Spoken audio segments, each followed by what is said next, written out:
स्वर साम्राज्ञी लता मंगेशकर की आज बर्थ एनिवर्सरी है। निर्विवाद रूप से लता विश्व की सबसे बढ़िया गायिका थी।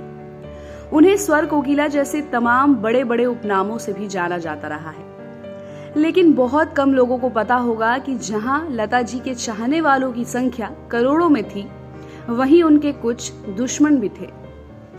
दुश्मन भी ऐसे जो उनकी जान लेना चाहते थे।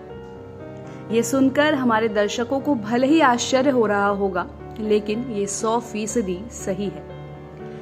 भारत की मशहूर लेखिका, कवि और गीतकार पद्मा सचदेव ने अपनी पुस्तक ऐसा कहां से लाऊं में उस घटना का जिक्र किया है।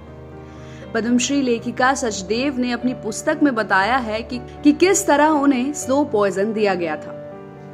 लता जी का जन्म 28 सितंबर 1929 को मध्य प्रदेश के इंदौर शहर में पंडित दीनानाथ मंगेशकर के परिवार में हुआ था और 6 फरवरी 2022 में 92 साल की उम्र में उनका निधन हो गया।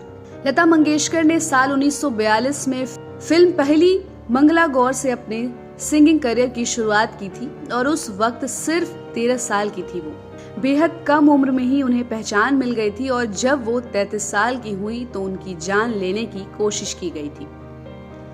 लता मंगेशकर की बेहद करीबी रही दिग्गज हिंदी लेखिका पद्मा सचदेव ने अपनी किताब में पहली बार खुलासा किया था कि लता को 1962 में स्लो पॉइजन दिया गया था।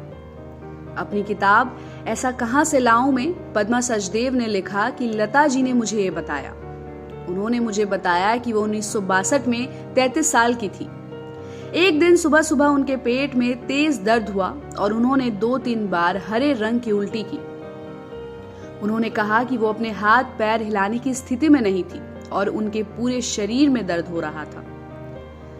पद्मा सचदेव ने आगे लिखा कि लता जी के डॉक्टर को बुलाया गया। वो उनकी जांच करने के लिए एक्सरे मशीन लेकर आए और उन्हें बेहोश करने के लिए एक इंजेक्शन दिया, क्योंकि लता जी दर्द में थी।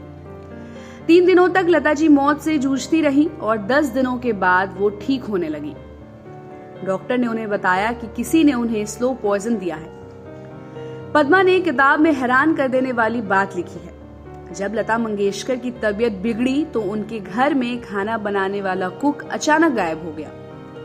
उसने अपनी तनख्वाह भी नहीं ली और वो अचानक कहीं चला गया।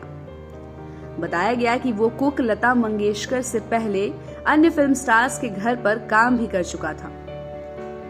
पद्मा ने लिखा कि स्लो पॉइजन वाली घटना ने लता जी को बहुत कमजोर कर दिया था। वो लगभग 3 महीने तक बिस्तर पर थी। उनकी आंतों में दर्द के कारण उन्हें बर्फ के टुकड़ों के साथ ठंडा सूप लेने के लिए कहा गया था। पद्मा ने अपनी किताब में आगे लिखा कि बॉलीवुड गीतकार मजरू सुल्तानपुरी रोजाना शाम 6 बजे लता जी से मिलने उनके घर जाते थे। मजरू पहले खाना चखते थे और फिर लता को खाने की इजाजत देते थे। वो लता को खुश रखने के लिए कविताएं और कहानियां भी सुनाया करते थे। आपको बता दें कि लता मंगेशकर ने लंदन की रहने वाली फिल्म लेखिका नसरीन मुन्नी कबीर को दिए एक इंटरव्यू में भी इस घटना का खुलासा किया था। इसके बाद नसरीन ने लता की छोटी बहन उषा मंगेशकर से भी इसकी पुष्टि की थी। तो इस खबर पर आपकी क्या राय बन रही है, कमेंट करके जरूर बताइएगा। और ऐसी ही खबरों के लिए आप देखते रहिए सहारा समय का डिजिटल प्लेटफॉर्म। हमारे चैनल को लाइक और सब्सक्राइब करना बिल्कुल भी मत भूलिएगा।